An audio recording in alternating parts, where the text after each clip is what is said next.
ketemu lagi dengan saya di kuliah struktur aljabar. Kali ini kita masih membicarakan tentang gelanggang bilangan bulat. Tapi mungkin pada video kali ini kita akan fokus di intinya, yaitu teorema fundamental aritmetika. Oke, sebelum kita bahas tentang teorema fundamental matematika, kita akan bahas dulu tentang bilangan prima. Oke, teorema fundamental aritmatika ini sangat terkenal ya. Mungkin kalian sudah tahu semua sebenarnya, tapi mungkin tidak pernah melihatnya secara aljabar ya.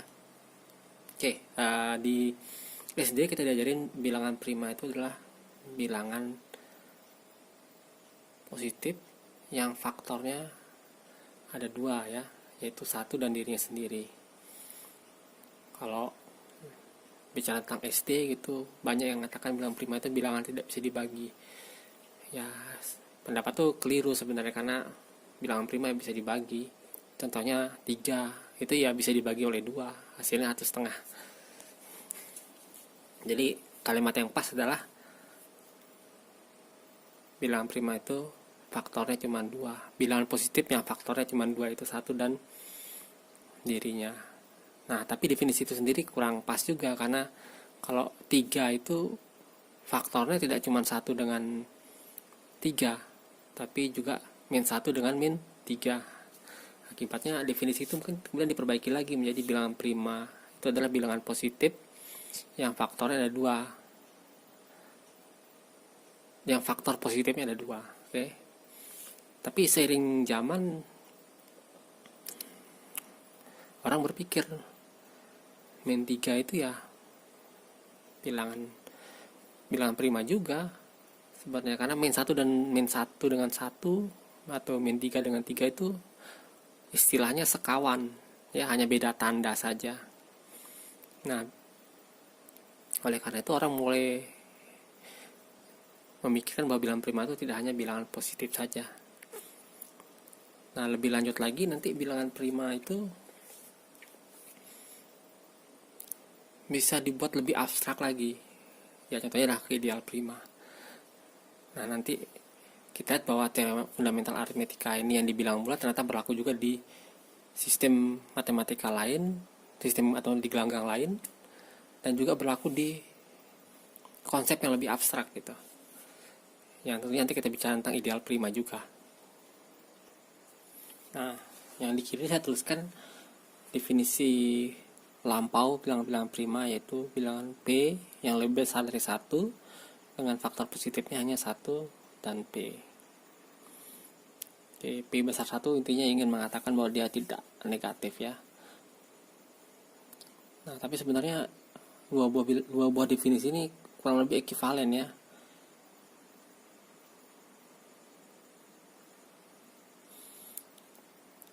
Kenapa ekivalen? Oke, yang pertama, unit itu di bilangan bulat itu hanya 1 dan min 1 ya. Yang punya inverse itu adalah hanya 1 dan min 1. Akibatnya kalau kita punya 3 bilangan 3 bilangan prima, maka min 3 dengan 3 itu dikali unitnya, 3 dikali min 1 itu juga merupakan bilangan prima. Oke, jadi ini kita coba hilangkan dulu bahwa ini P nya harus besar 1 ya. Jadi P nya artinya tidak sama dengan plus minus 1 ya. Oke, kali ini saya akan beri ilustrasi kenapa dua definisi yang ini sama ya. Oke, jadi saya akan memberikan ilustrasi kenapa kalau berlaku definisi yang sebelah kanan maka akan berlaku definisi yang sebelah kiri. Oke, jadi misalnya kita punya definisi kanan ya. Karena P bukan unit maka dipenuhi bahwa P itu tidak sama dengan plus minus 1. Oke. Nah, sekarang kita tunjukkan kalau kita punya faktor dari P, maka faktor itu mau nggak mau kalau ke 1 ya P ya. Misal A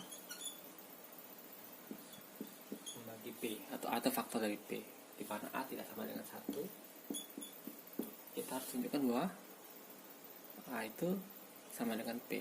Oke.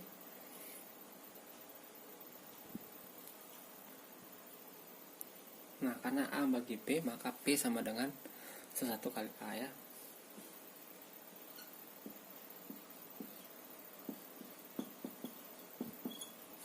misalkan P sama dengan A atau B. Oke. Tapi karena P sama dengan A kali B, maka P otomatis membagi AB kan, wajar ya dengan kan ini 1 kali AB begitu. Nah, karena kita punya definisi, maka kita dapatkan P membagi A atau P membagi B. Andai kan P tidak membagi A dan P membagi B,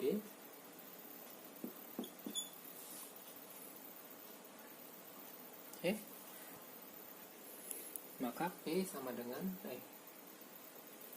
maka kita dapatkan B itu sama dengan P kali sesuatu ya, misalkan X ya.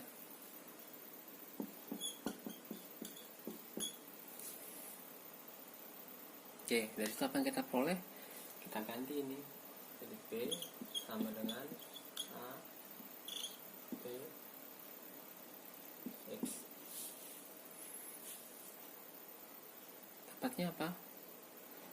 Dapatnya, atau ditulis sini ya, dibalik. Dapatnya apa? Ini kita kali, kalau ada 1 berarti 1 sama dengan X, karena hukum pembatalan berlaku di daerah integral ya.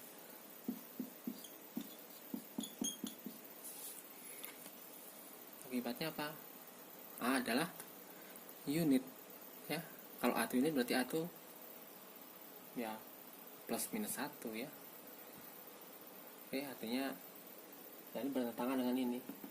Akibatnya P harus membagi A ya. Jadi P harus membagi A. Karena P membagi A dan kita punya A bagi P, akibatnya A dan P itu sekawan ya. Sekawan artinya apa? Kalau A bagi P atau P bagi A, artinya P itu sama plus minus A ya. Atau mau nggak mau ya A itu P atau negatif P ya. Jadi kita ada peroleh hasilnya ya. Yang positifnya adalah P. Oke, jadi itu ilustrasi kira-kira buktinya ya. Yang sebaliknya bisa kalian coba sendiri. Nah, yang menarik dari bilangan prima adalah kalau kita punya bilangan bulat sembarang, maka pasti punya pembagi bilangan prima. Oke, tapi mungkin saya batasi sedikit ya. Kita buktikan untuk yang positifnya aja ya. Jadi kalau P itu besar sama dengan 1, maka maaf, jangan beda ya.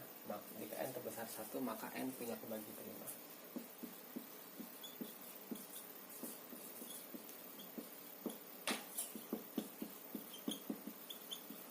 Contohnya 6 kan dibagi oleh 2 atau dibagi 3. Nah, oke, mungkin dengan kalian ada N pasti punya faktor prima ya. Oke, gimana buktinya? Buktinya kita akan menggunakan aksioma nilai terkecil atau well ordering property yang kita bahas di video sebelumnya.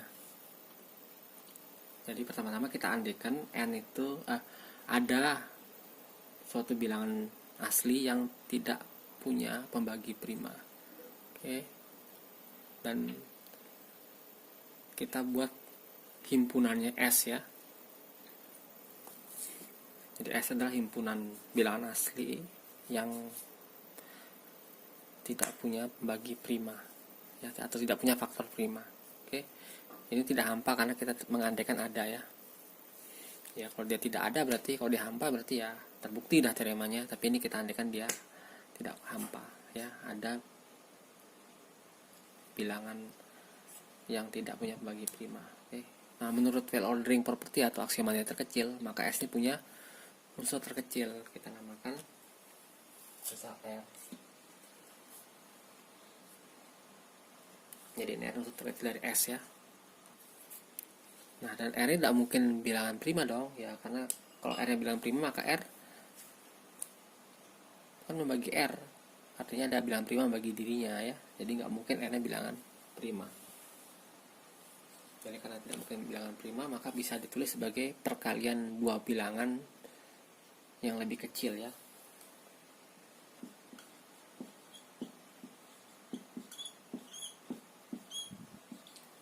Ya, jadi bisa R ditulis sebagai pakaian A kali B dengan A dan B nya itu kecil dari R dan otomatis besar dari 1 ya.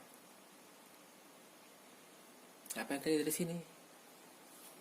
A itu lebih kecil dari R dan R itu unsur terkecil di S. Akibatnya A itu pasti punya pembagi prima. Oke, kita namakan P.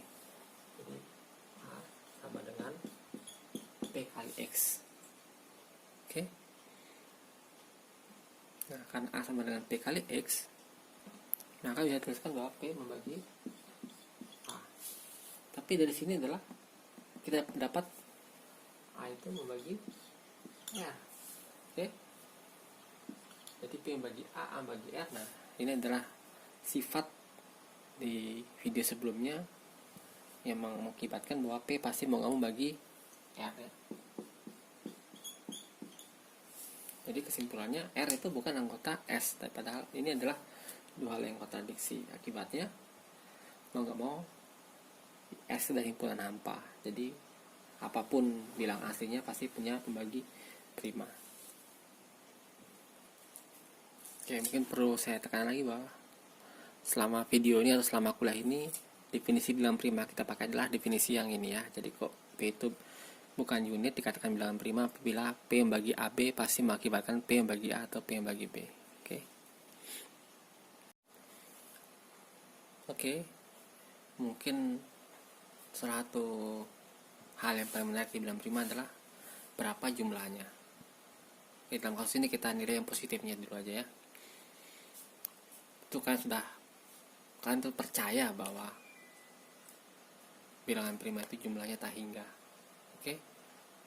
Dan memang benar jumlah tak hingga. Tapi itu adalah kepercayaan kita menerima apa yang diberikan guru, yang kita percaya dengan buta ya. Tapi sebenarnya itu bisa kita buktikan. Oke. Nah, jadi kalau kalian sudah bisa buktikan, kalian sudah tahu bahwa bilangan prima tak hingga, tidak lagi sekedar percaya ya. Jadi itu perbedaan antara percaya sama tahu adalah adanya bukti. Nah, untuk membuktikannya saya misalkan suatu bilangan asli Qn, yaitu adalah n faktorial tambah 1. Jadi Q1 adalah 2, Q2 adalah 3, Q3 adalah 7, ya itu 3 faktorial tambah 1, 6 tambah 1, 7 ya, dan seterusnya. Jadi Qn itu adalah n faktorial tambah 1. Oke, karena Qn adalah bilangan asli, atau mungkin bilang bulat juga benar ya, bahwa dengan teorema sebelumnya bahwa pasti punya pembagi prima. Oke, setiap Qn, Q1, Q2 pasti punya pembagi prima. Oke, ya Q2 2. Oke, dan seterusnya. Nah, kita misalkan pembagi primanya Qn, Q besar n adalah Q kecil n ya. Qn adalah pembagi prima dari Qn besar. Nah, kita ingin menunjukkan bahwa Qn ini lebih besar dari N. Kenapa? Kalau Qn-nya besar dari N, itu berarti untuk semua N bilangan asli ya, maka kita peroleh bahwa berapapun dikasih bilangan asli, kita pasti punya bilangan prima yang lebih besar dari N tadi. Akibatnya karena N itu adalah bilangan asli yang tak hingga, otomatis Qn ini juga tak hingga. Itu idenya. Oke. Nah, kita akan buktikan dengan kontradiksi. Andaikan Qn itu kecil dari N.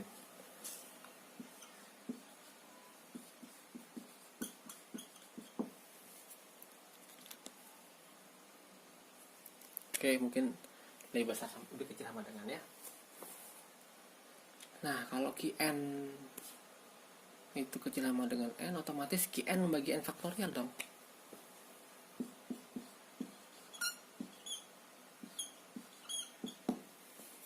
Ya jelas, Qn pasti adalah bilangan yang lebih kecil dari N. Akibatnya Qn pasti adalah salah satu faktor dari N faktorial itu. Nah, kalau Qn bagi N faktorial, maka kesimpulannya adalah ya, jadi Qn adalah membagi Q besar N dikurangi N faktorial. Ya jelas, karena Qn kan adalah pembagi Qn, pembagi prima malah ya. Dan Qn membagi n faktorial, otomatis Qn membagi Qn besar kurang n faktorial itu berdasarkan sifat yang kita pelajari di video sebelumnya. Nah, akibatnya apa? Akibatnya karena Qn min n faktorial adalah 1, maka Qn membagi 1. Dan ini adalah kontradiksi karena Qn adalah bilangan prima, maka Qn tidak mungkin membagi 1. Jadi pengandian salah. Akibatnya yang benar adalah kebalikannya. Jadi kebalikan dari adalah Qn besar dari n.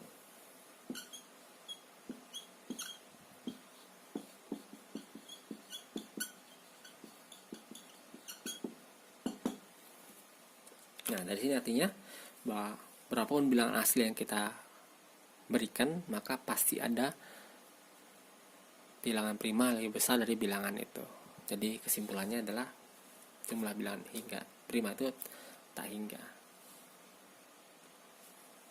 Nah, selain konsep bilangan prima, saya akan ingin mengulang lagi konsep di SD kita, yaitu namanya faktor persekutuan terbesar atau FPB ya. Dalam bahasa Inggris adalah kita bilang GCD ya, Greatest Common Divisor ya. Jadi FPB ini kita sudah kenal di SD ya. Jadi kalau kita punya pembagi atau kita punya dua buah bilangan bulat yang namakan A dan B, maka D itu kita katakan, atau unsur D kita katakan adalah FPB atau GCD dari AB jika D itu adalah faktor dari A dan faktor dari B, dan yang D adalah faktor terbesar. Oke. Nah, secara matematis hal itu bisa tulis sebagai jika AB bilangan bulat, D adalah FPB dari A dan B apabila D itu membagi A dan D membagi B.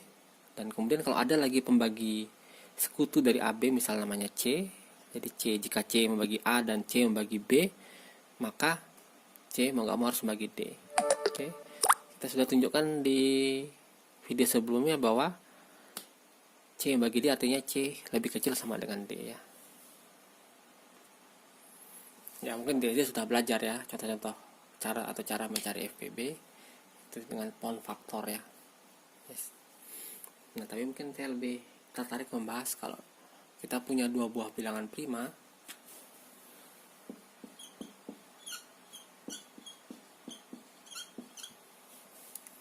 maka faktor P dan Q itu, faktor P adalah 1 dan P, faktor Q adalah 1 dan Q. Otomatis FPB-nya mau nggak mau adalah 1 ya. Nah, FPB itu kita simbolkan dengan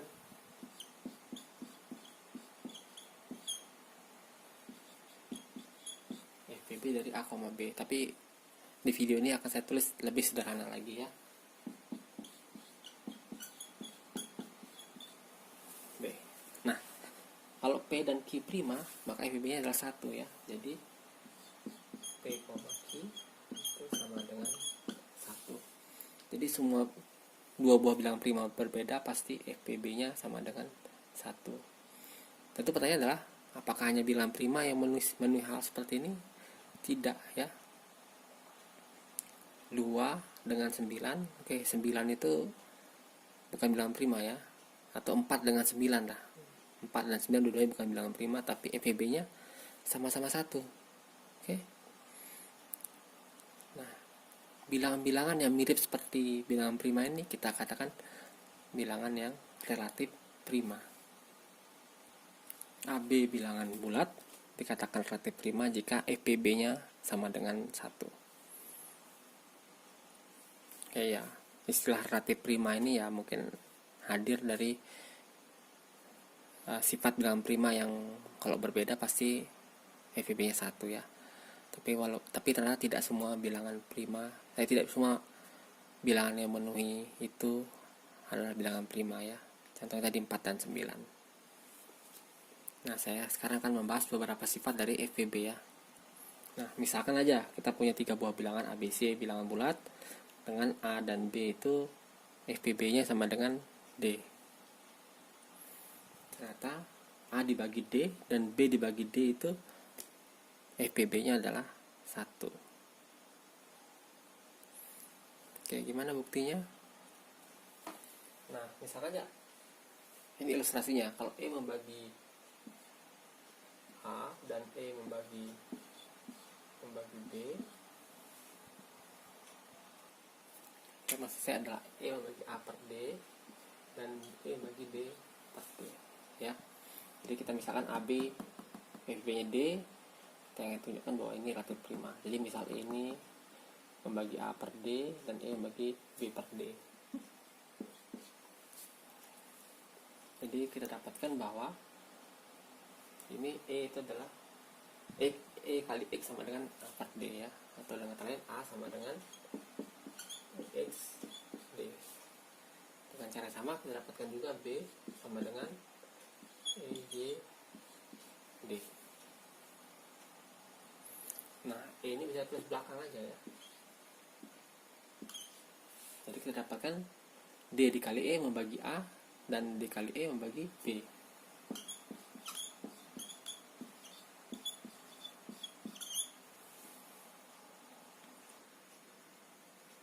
Nah, DE itu adalah pembagi sekutu dari AB. Dan kita tahu bahwa FPB dari AB adalah D, dan berarti D paling besar, ya. Tapi D kali E mestinya lebih besar dari D, atau minimal sama. Oke? Akibatnya apa? E pasti 1. Oke? Jadi E ini pembagi ini mesti 1, ya. Jadi ya, mau nggak mau berarti FPB dari A per D dan B per D itu adalah 1. Oke, jadi saya sudah memberikan ilustrasi bahwa ini pasti berlaku. Nah, sifat kedua adalah kalau saya punya AB itu FPB-nya D, maka A ini kalau kita tulis sebagai ditambah dengan kelipatan B, otomatis FPB-nya tidak akan berubah. Nah, misalkan aja E itu membagi A dan E membagi B, ya.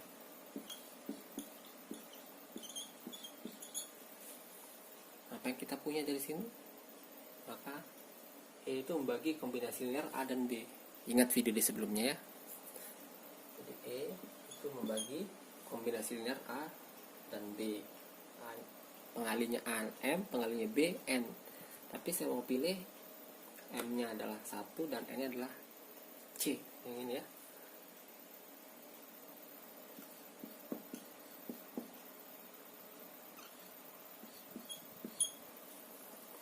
Jadi kita punya ini berdasarkan sifat yang kita peroleh di video sebelumnya.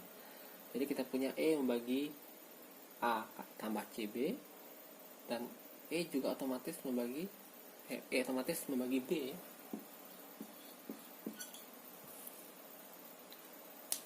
Oke, jadi kalau kita punya pembagi sekutu dari A dan B, maka pembagi sekutu itu pasti pembagi sekutu dari A plus CB dan B.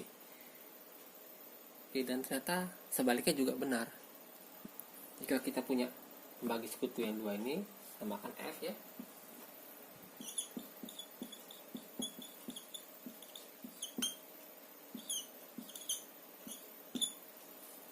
Oke, jadi F membagi A plus CB dan F membagi B.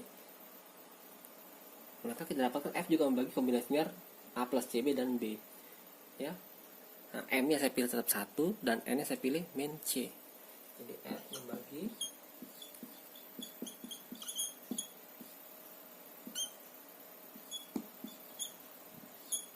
ya, otomatis ini jadi A, ya. Jadi kita dapat F membagi A. Karena F bagi A dan F bagi B, maka kita peroleh bahwa kalau pembagi sekutu A plus CB dan B pasti membagi sekutu A dan B. Oke, dari situ saya kira sudah jelas bahwa pasti FPB-nya sama. Saya ingin membahas satu teorema yang cukup penting, ya. Jadi kalau kita punya AB bilangan bulat,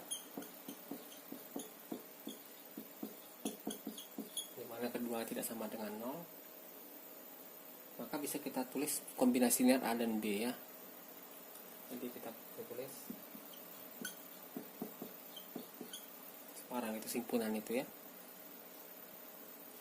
Nah, bilangan positif terkecil yang memenuhi ini Jadi kalau R adalah bilang positif terkecil yang mana ini, maka R adalah FPB dari A dan B.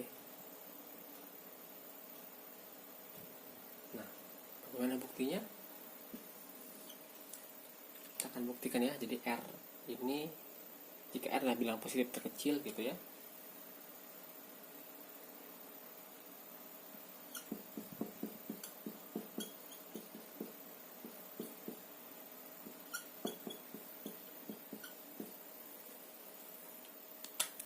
positif ya. Nah, buktinya lagi-lagi kita menggunakan kontradiksi. Tapi sebelum kontradiksi, kita misalkan aja, kita tampung semua ya, kombinasinya dari A dan B yang positifnya. Tapi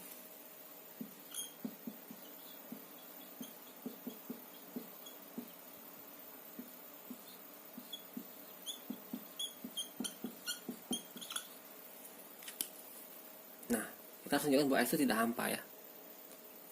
Kenapa tidak hampa? Oke, kita fokus di A nya aja ya. Kalau A nya tidak 0 ya, kalau A nya positif, maka kita pilih M nya adalah 1 dan N nya 0, maka hasilnya adalah bilangan tidak negatif ya. Kalau A nya negatif, pilih M nya M-1 dan N nya 0, otomatis kita dapat. Ini tidak hampa pasti. Oke.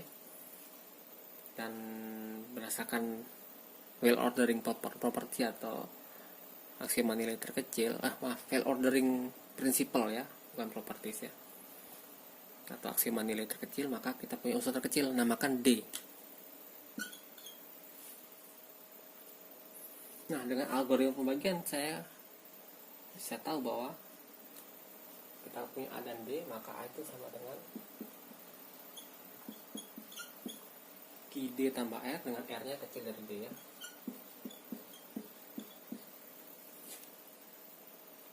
Oke, ingat sekali lagi, D adalah unsur terkecil di sini ya, unsur positif ya, walaupun di sini tulis sama lebih besar sama dengan 0, kita bisa saya mau milih yang positif aja ya. Tapi untuk memudahkan bolehlah saya hapus ini ya. Nah, saya ingin tunjukkan bahwa D membagi A. Oke. Tapi kita buktikan dengan kontradiksi ya. Jadi andaikan R nya positif ya, kalau R nya 0 berarti dia otomatis D membagi A ya. Tapi kalau R nya besar 0, oke, kita akan cari sebuah kontradiksi ya, sehingga kalau dia kontradiksi maka mau ngomong R sama dengan 0, akibatnya D membagi A. Nah, dari sini kita dapatkan R sama dengan A minus QD ya, dan D ini bisa anggota sini kan, bisa diganti, jadi sama dengan A minus Q, kalau diganti lah K1 K2. Oke.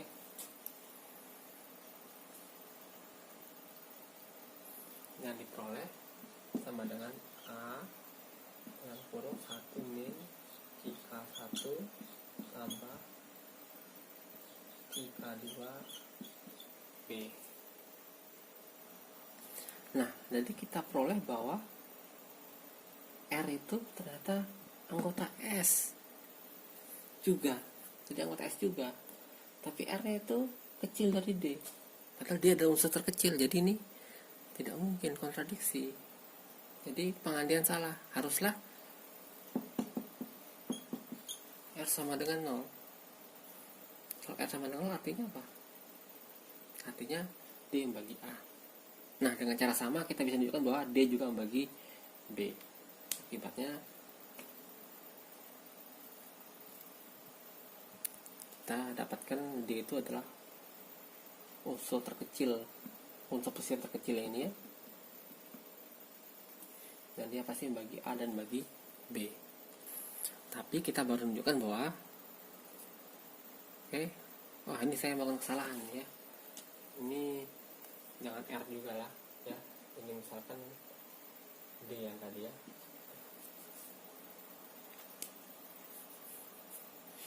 Nah, saya baru tunjukkan bahwa D itu adalah pembagi sekutu A dan B ya.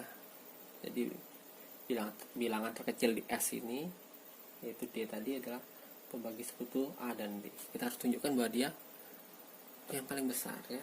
Jadi kalau ada yang lain, namakan C membagi A dan membagi B, C harus membagi D. Nah, kalau C membagi A dan C membagi B, maka C membagi berdasarkan sifat yang kita punya di video sebelumnya ya. Nah, ini sedangkan sama dengan D, akibatnya C membagi D. Oke, jadi sudah kita buktikan bahwa D itu adalah FPB dari A dan B. Oke, jadi kita punya akibat dari teorema ini bahwa kalau satu bisa ditulis sebagai kombinasi A dan B, maka kesimpulannya adalah A dan B relatif prima.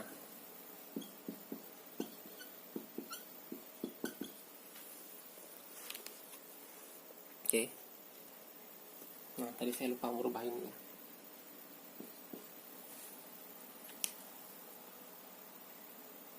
C dengan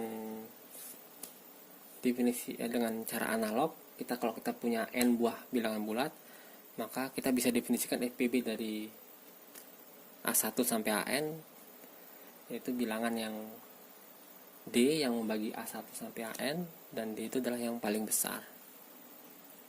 Atau secara matematis, kalau kita punya n buah bilangan bulat, D itu dikatakan FPB dari A1 sampai AN jika D membagi AI, dan jika C membagi AI untuk setiap I-nya, maka otomatis C membagi D.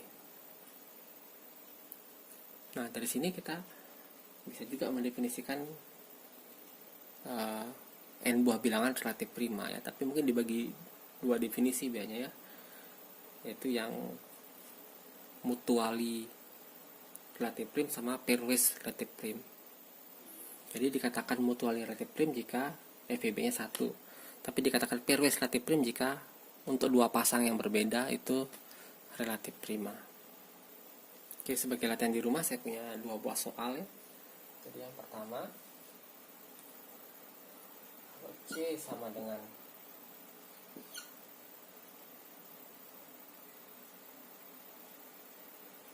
DC tambah R ya, maka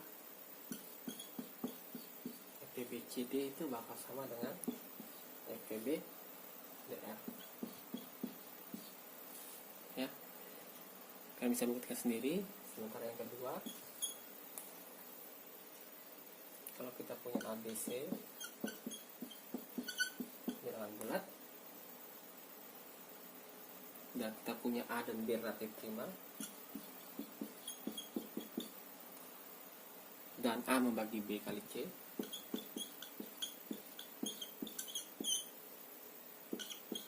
maka kita harus dapatkan bahwa A pasti hanya membagi C ya. Itu sebagai latihan di rumah.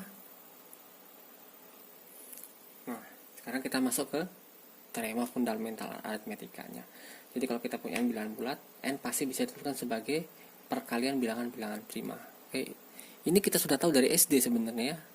Dan kita sampai SMA, mungkin sampai awal perguruan tinggi, itu percaya bahwa itu benar ya. Oke. Untuk kita tahu bahwa itu benar, kita harus punya buktinya ya.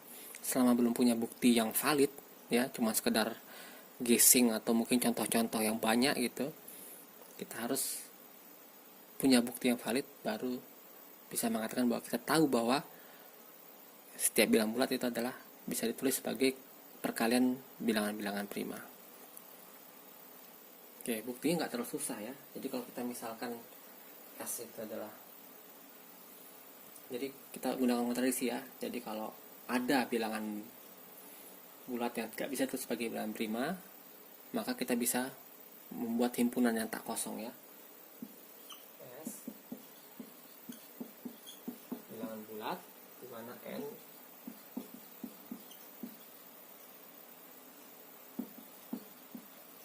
bukan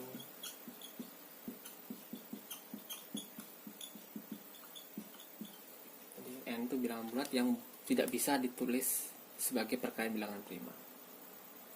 Oke. Nah, menurut well ordering principle atau aksioma nilai terkecil, maka S itu punya unsur terkecil ya, kita namakan R. Nah, R itu pasti bukan bilangan prima. Kalau bilangan prima berarti bisa ditulis sebagai perkalian bilangan prima. Ya.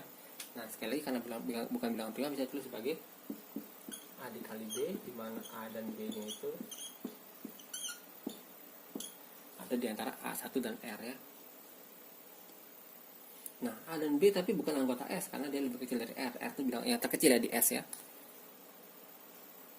Oke, saya anukan lagi bahwa ini saya batasi dulu di bilangan asli aja ya.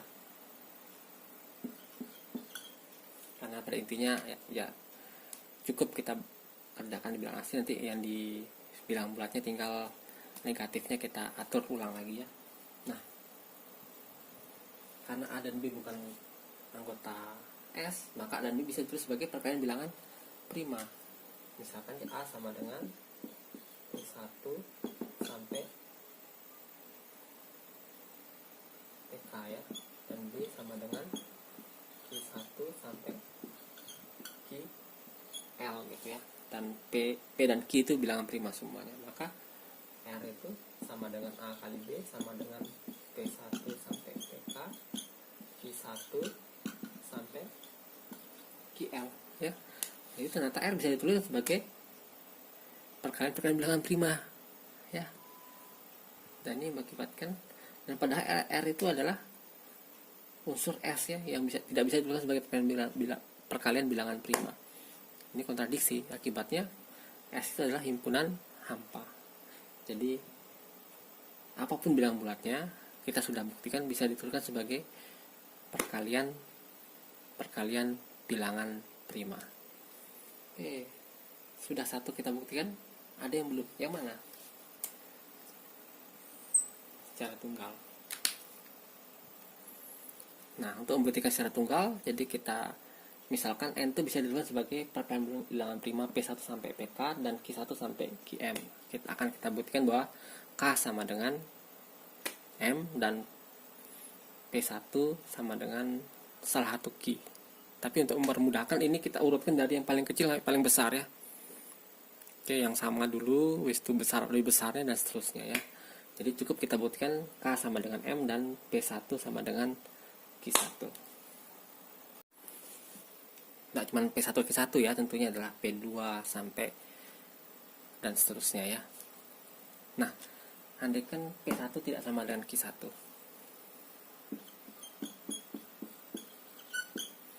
Akibatnya salah satu lebih besar dong, misalkan P1 besar dari Q1 atau P1 kecil dari Q1 ya.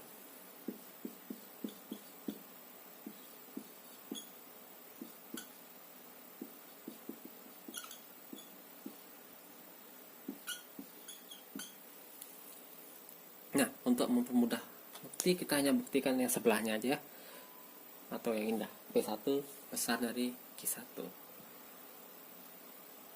Kesimpulannya apa? P1 tidak membagi Q1. Kenapa? Ya karena dulu bilangan prima ya. Kalau P1 bagi Q1 otomatis Q1 bukan bilangan prima kan? Oke, jadi P1 tidak bagi Q1. Kesimpulan yang lain adalah P1 tidak bagi Q2 juga. Kenapa? Ya karena P1 tidak bagi Q1 dan Q1 yang paling kecil. Otomatis Q2 tidak dibagi oleh P1 juga ya. Karena itu berakibat Q2 nya bukan bilangan prima dan seterusnya. P1 juga tidak membagi Q yang lainnya sampai QM ya.